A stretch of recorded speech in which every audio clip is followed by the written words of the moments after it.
So in this clip, we're going to start a little bit more specific focus on ergonomics, which is your environment, and body mechanics, which is how you use your body. Exactly. So your room size, Mm-hmm. you really need something no smaller than 10 by 10. Yeah. You can, if you got a 9 by 11, you Mhm. can make it work. Mhm. The table might have to be on an angle or something. Right. But table height is something you really do want to pay attention to. Yes. And so we'll start with that, and then we're going to move into something that we found is very lacking in the massage therapy community, which is effective use of body mechanics and ergonomics for the therapist. There's a lot of confusion and old think Mm-hmm. related to this. So you're going to find, so to just throw some concepts at you and some terminology, it's going to be that we're using closed kinematic chains for applying pressure and applying force, trying to keep ourselves from bending at the spine and twisting too much. That puts the most stress on the more vulnerable parts of our body. That's right. Twisting and bending at the spine. And forearm first. Forearm first becomes the big one. Most people don't utilize their forearms enough as the main tool during the massage.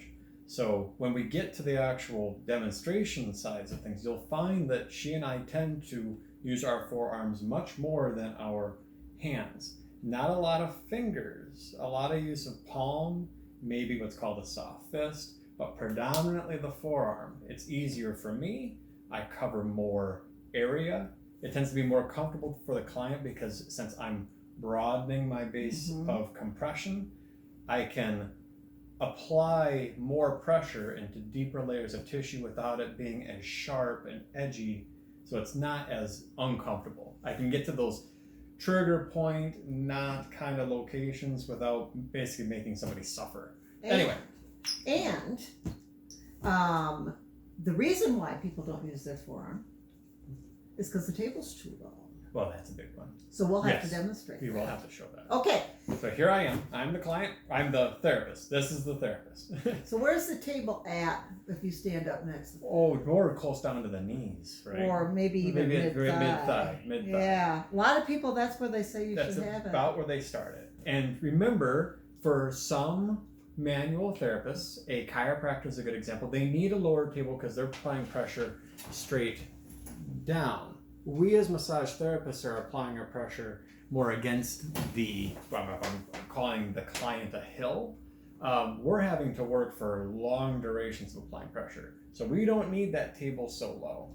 We prefer that it be more at the hip line. Yeah, low back, and we'll come back to that. Let's show what the general stance would look like. Yeah.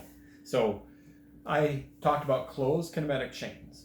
So if my working hand is going to be my right, we're going to start with a palm-based application. So I'm trying to apply pressure with my palm. The shoulder, I don't want to be in a position where I'm bending forward and having to reach to get to an area. That puts my shoulder at about 90 degrees of flexion, and plus I'm going to be bending at the hips and the spine. See? I'm best and have the most stability at the shoulder joint at about 45 degrees. 45 degrees of shoulder flexion. So 0, about 45. That allows for the least amount of stress, and elbow at about full extension. Some people have issues with hypermobility here. You have to adapt based on your own personal body. The classic thing I say is if you're working and you're hurting, you're doing it wrong. That's right. So shoulder at about 45 degrees, elbow at extension at 0, and then the palm, 15, 20. Yeah, if you're working on a slope, Yeah. see, put your hand right there. Yeah. See, then you don't, it's not hyperextended. Yeah, I'm just showing it, then my hand is more flat like that. So you see maybe 15, 20 degrees. Yeah.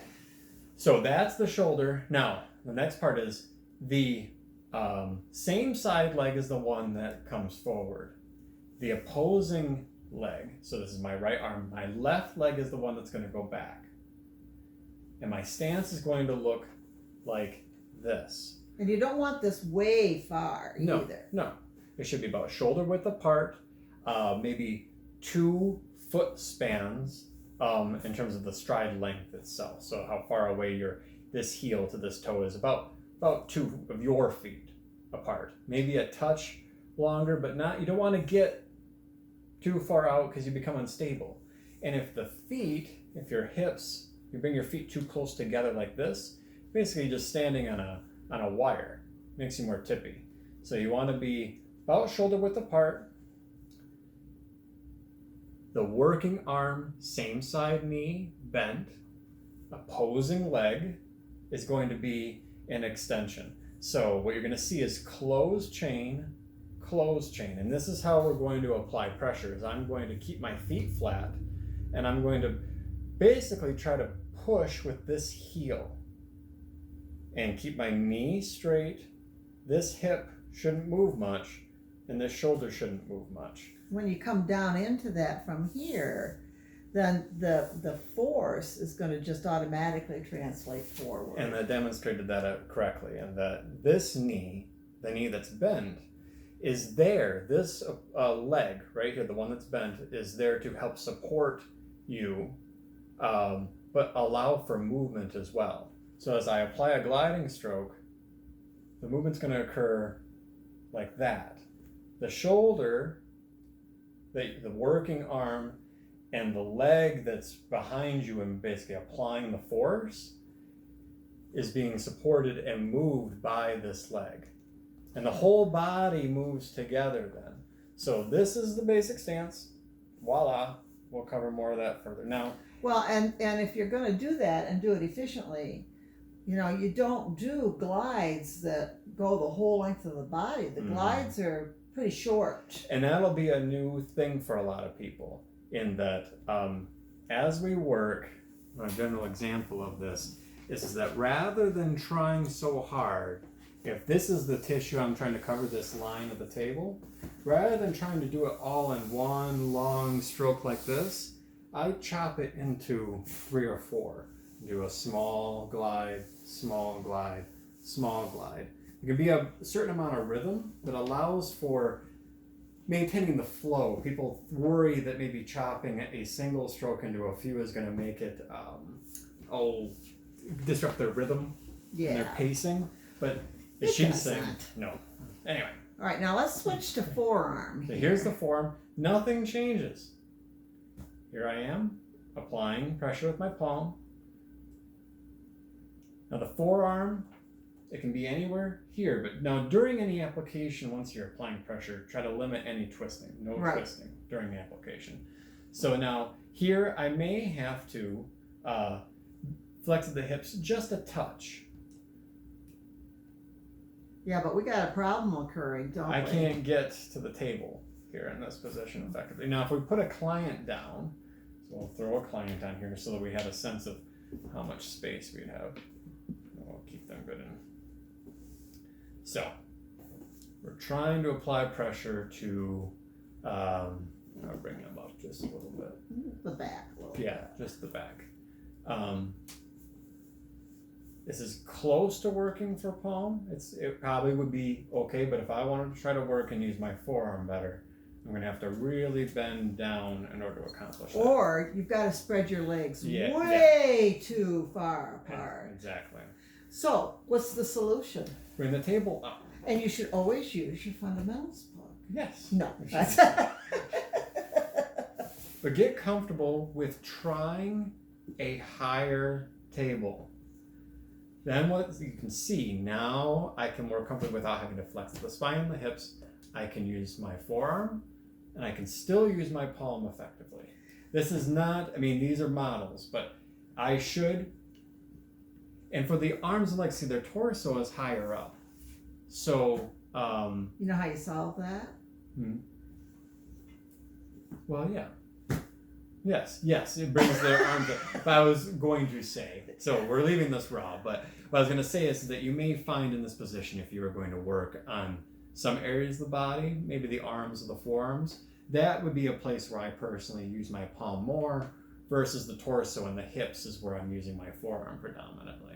So I use my forearm as much as I possibly can, but it gives you the ability to use the forearm by bringing the table up. Yes. If it's too low, you lose this entirely. And you want to not, even this, show the foot width there. That's even a little too far apart. You Yeah. really want to stand up Yes. fairly straight. Yes. This right here is about. That's good. This right would be there. This would be preferable, but we're dealing with a wooden model. It's Yeah. just a little bit stiff and limited. So, but here, we're doing our forearm. Let's say we do want to switch to our palm. Mm-hmm. So all you do is take a step back. Yes. Step back, and you're good. Voila. So that's our introduction to at least body mechanics. The next video will show how using effective body mechanics and reposition the client, the two work together. Yes. And in future videos, it's going to be a dynamic where using effective body mechanics as well as positioning the client so you can work on their body more effectively.